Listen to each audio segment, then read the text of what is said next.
Hi అండి. అందరికీ నమస్కారం. అందరూ బాగున్నారండి? అందరూ బాగుండాలని కోరుకుంటున్నాను. నేను ఇవాళ వచ్చి ఐదో రోజు అమ్మవారి మహాలక్ష్మి పూజ అయితే చేసుకున్నానండి. ఇవాళ అమ్మవారి ఐదో అవతారము.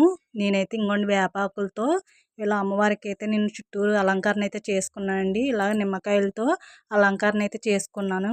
ఇవాళ అమ్మవారికి పూర్ణం బూరెలు నైవేద్యంగా పెట్టుకున్నాను.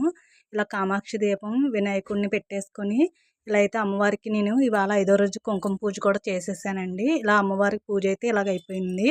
మా పూజ అయితే మీకు నచ్చిందని అనుకుంటున్నాను.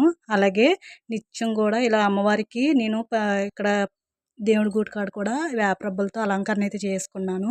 నాకొచ్చిన దాంట్లో నేనైతే చేసుకున్నానండి. చూడండి, ఈ నిత్య దీపారాధన కూడా నేను చేసుకున్నాను. ఇవాళ అయితే బూరెలు, పూర్ణం బూరెలు అమ్మవారికి సమర్పించుకున్నాను. ఇలా నిత్య పూజ చేసుకున్నాను. అలాగే అమ్మవారికి కూడా నేను దీపధూపం అనేది వేసేసుకున్నాను. మనం సాయంత్రం కూడా ఇంటి నిండా ధూపం అనేది గుప్పమని వేసుకోవాలండి. అలాగే అమ్మవారికి పసుపు నీళ్ళు కూడా నేను సమర్పించుకున్నాను ఇవాళ. రోజు పెడతాను, ఇవాళ కూడా పెట్టాను.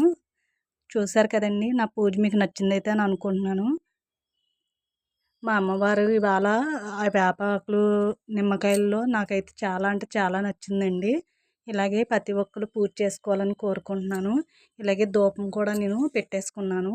ఎవరైనా ముందుగా మన ఛానల్ అయితే ఫస్ట్‌గా చూసినట్టే ప్లీజ్ సబ్స్క్రైబ్ చేసుకోండి, షేర్ చేయండి, లైక్ చేయండి. నాకేమైనా కామెంట్ అయితే పెట్టాలనుకుంటే కామెంట్ అయితే పెట్టండి. ప్లీజ్ అండి.